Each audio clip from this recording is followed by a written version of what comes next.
What Mr. Yoho did was give permission to other men to do that to his daughters.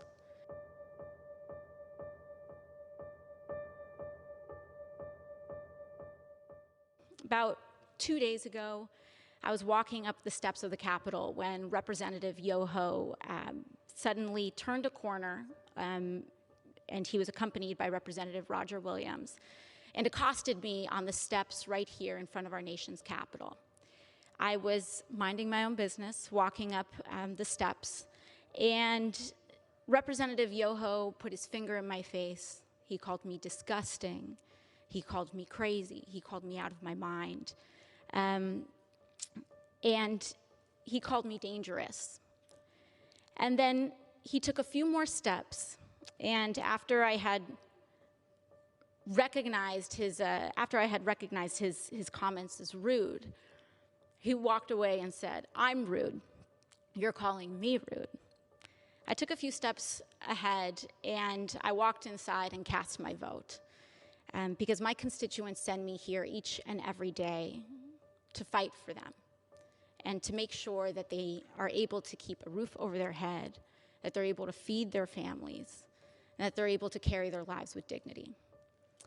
I walked back out, and there were reporters in the front of the Capitol, and in front of reporters, Representative Yoho called me, and I quote, "a." These are the words that Representative Yoho levied against a congresswoman, the congresswoman that not only represents New York's 14th congressional district, but every congresswoman and every woman in this country, because all of us have had to deal with this in some form, some way, some shape, at some point in our lives. And I want to be clear that Representative Yoho's comments were not deeply hurtful or piercing to me, because I have worked a working class job. I have waited tables in restaurants. I have ridden the subway. I have walked the streets in New York City. And this kind of language is not new. I have encountered words uttered by Mr. Yoho and men uttering the same words as Mr. Yoho while I was being harassed in restaurants. I have tossed men out of bars that have used language like Mr. Yoho's. And I have encountered this type of harassment riding the subway in New York City. This is not new. And that is the problem. Mr. Yoho was not alone. He was walking shoulder to shoulder with Representative Roger Williams. And that's when we start to see that this issue is not about one incident.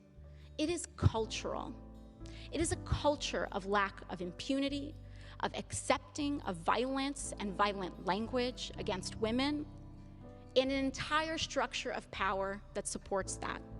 Because not only have I been spoken to disrespectfully, particularly by members of the Republican Party and elected officials in the Republican Party, not just here, but the President of the United States last year told me to go home to another country, with the implication that I don't even belong in America.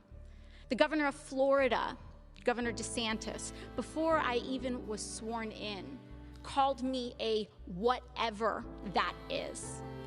Dehumanizing language is not new. And what we are seeing is that incidents like these are happening in a pattern. This is a pattern of an attitude towards women and dehumanization of others.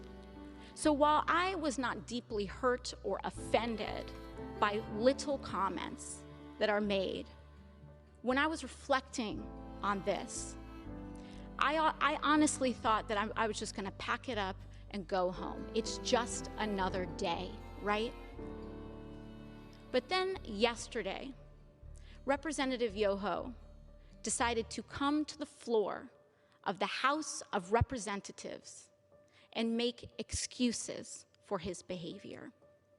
And that I could not let go. I could not allow my nieces, I could not allow the little girls that I go home to. I could not allow victims of verbal abuse and worse to see that excuse, and to see our Congress accept it as legitimate and accept it as an apology, and to accept silence as a form of acceptance. I could not allow that to stand, which is why I am rising today to raise this point of personal privilege. And I do not need Representative Yoho to apologize to me. Clearly, he does not want to. Clearly, when given the opportunity, he will not. And I will not stay up late at night waiting for an apology from a man who has no remorse over calling women and using abusive language towards women. But what I do have issue with is using women, our wives and daughters, as shields and excuses for poor behavior. Mr. Yoho mentioned that he has a wife and 2 daughters. I am 2 years younger than Mr. Yoho's youngest daughter. I am someone's daughter too. My father, thankfully, is not alive to see how Mr. Yoho treated his daughter. My mother got to see Mr. Yoho's disrespect on the floor of this house towards me on television. And I am here because I have to show my parents that I am their daughter and that they did not raise me to accept abuse from men. Now, what I am here to say is that this harm that Mr. Yoho tried to levy against me was not just an incident directed at me. But when you do that to any woman, what Mr. Yoho did was give permission to other men to do that to his daughters. In using that language in front of the press, he gave permission to use that language against his wife, his daughters, women in his community. And I am here to stand up to say that is not acceptable. I do not care what your views are. It does not matter how much I disagree or how much it incenses me or how much I feel that people are dehumanizing others. I will not do that myself. I will not allow people to change and create hatred in our hearts.